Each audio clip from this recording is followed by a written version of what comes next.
19th और 20th century मानव विकास का युग माना जाता है और ये वो विकास नहीं है जिसे कोई नेता लाने की बात करता हो। ये वैज्ञानिक उन्नति का दौर था और इस दौर में कई आविष्कार किए गए जिनकी बदौलत आम लोगों की दिनचर्या में दिन प्रतिदिन सुविधा बनी रही। उदाहरण के रूप में देखें तो वॉशिंग मशीन, इसका आविष्कार एल्वा जे फिशर, जिसका नाम रखा गया था थॉर वॉशिंग मशीन का। थॉर तो आप सभी जानते हैं किसका नाम है। ये वो साल था जिसे हम 1908 कह सकते हैं। इस साल में वॉशिंग मशीन का जन्म हुआ था। आपकी हमारी सबके जीवन में सहूलियत की सहायता से शांति का संचार बनाए रखती है वॉशिंग मशीन। लेकिन वॉशिंग मशीन जो कि भारत में चर्चित कीवर्ड बन चुका है, तो इस समय आप कीवर्ड को याद रखिएगा। ये जानकारी हमने क्यों साझा की, वीडियो में आप आगे समझ जाएंगे। अब बढ़ते हैं खबर की ओर। छत्तीसगढ़ सरकार ने बीजेपी कार्यकर्ताओं के खिलाफ अलग अलग जिलों में 103 गैर गंभीर राजनीतिक मामलों को वापस लेने का बड़ा फैसला लिया है। यह निर्णय गृह विभाग ने जिलों से मिली रिपोर्ट और कैबिनेट सब कमेटी की सलाह के बाद लिया। इन मामलों में ज्यादातर विरोध प्रदर्शन, सड़क जाम करने या सरकारी काम में बाधा डालने जैसे आरोप थे। सरकार का कहना है कि ये मामले गंभीर नहीं थे, इसलिए इन्हें खत्म करने का कदम उठाया गया। अब तक 41 मामलों में कोर्ट से मंजूरी मिल चुकी है और अभियुक्तों के नाम पुलिस रिकॉर्ड से हटा दिए गए हैं। इन 103 मामलों में से कई जिलों में बीजेपी कार्यकर्ताओं पर विरोध प्रदर्शन के दौरान आरोप लगे थे। उदाहरण के लिए मुंगेली जिला में 2 मामले वापस लिए गए जिनमें अवनी कश्यप, प्रकाश और जानी राम साहू जैसे लोगों पर केस दर्ज थे। इस तरह मोहला मानपुर, अंबागढ़ चौकी जिले में तहसील कार्यालय घेराव और सड़क जाम करने के मामले में 2 केसेस हटाए गए। इनमें हरीश लाटिया और शैलेंद्र मिश्रा के साथ मनीष नीलमरकर जैसे कई कार्यकर्ताओं के नाम शामिल थे।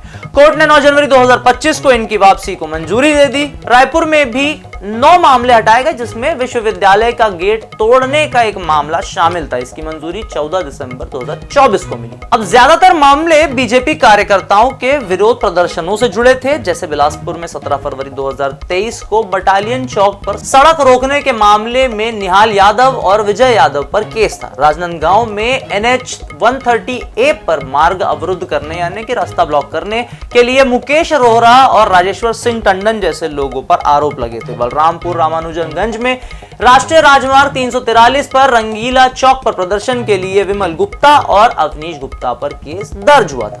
इन सभी की वापसी कोर्ट ने मंजूरी कर दी है।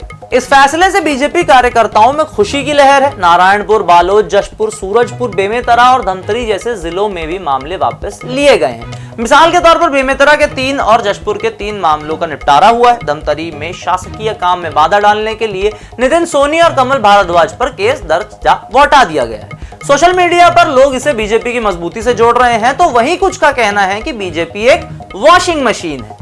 एक ओर से आइए, दूसरी ओर सदाचारी महापुरुष बनकर निकल जाइए।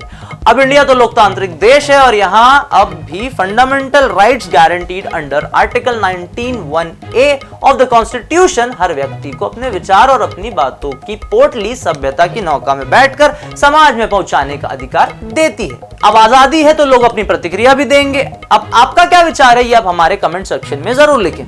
कुल मिलाकर इस मामले में 103 में से 41 मामलों में राहत मिल चुकी है, बाकी पर भी काम जारी है। यह कदम बीजेपी के लिए राजनीतिक तौर पर फायदेमंद हो सकता है क्योंकि इससे कार्यकर्ताओं को वो सब करने का मौका मिलेगा जो इस वक्त कानूनी दांवपेच की वजह से उनके हाथ बांधे हुए हैं। साथ ही सरकार विरोधियों को यह संदेश भी देना चाहती है कि वह अपने लोगों के साथ खड़ी है। इससे कार्यकर्ताओं का मनोबल बढ़ेगा और दुस्साहस उनका जो राजनीतिक संरक्षण मिलने से राजनीतिक जिम्मेदारियों को खो देते हैं, ताकत के नशे में चूर हो जाते हैं और अमानवीय कृत्यों पर उतर आते हैं, उनका दुस्साहस भी बढ़ सकता है। लेकिन मनुष्यों का समाज एक ऐसा समाज है जहां भेड़ों के बीच अक्सर भेड़िए बच ही जाते हैं। अब एक नजर डालते हैं कि इस फैसले से छत्तीसगढ़ की राजनीति पर क्या असर पड़ेगा। यह फैसला छत्तीसगढ़ के राजनीतिक माहौल को भी प्रभावित कर सकता है। बीजेपी शासित राज्य में यह कदम पार्टी की छवि को मजबूत करने की कोशिश माना जा रहा है। कार्यकर्ताओं पर पुराने मामले हटने से संगठन में नई जान आएगी, ऐसा पार्टी का मानना है। हालांकि कुछ लोग इसे पक्षपात के तौर पर भी देख सकते हैं। विपक्षी दल इस पर सवाल उठा सकते हैं कि सिर्फ बीजेपी कार्यकर्ताओं को ही क्यों राहत दी गई। लेकिन सरकार का कहना है कि ये मामले गैर गंभीर थे और इन्हें खत्म करना जरूरी था। राज्य में कई गंभीर मामले दर्ज हैं जिनके बलबूते पर गरीबों को निचोड़कर भ्रष्टाचार पनप रहा है। हमारी सरकार से गुजारिश है एक नजर उन पर भी डाले तो जीवन बच पाएंगे और भ्रष्टाचार में भी कमी देखी जा सकती है। तो ये थे छत्तीसगढ़ में बीजेपी के एक बड़े फैसले पर अपडेटेड रिपोर्ट। वीडियो पसंद है तो उसे लाइक करें, शेयर करें, चैनल को फॉलो सब्सक्राइब करना ना भूलें।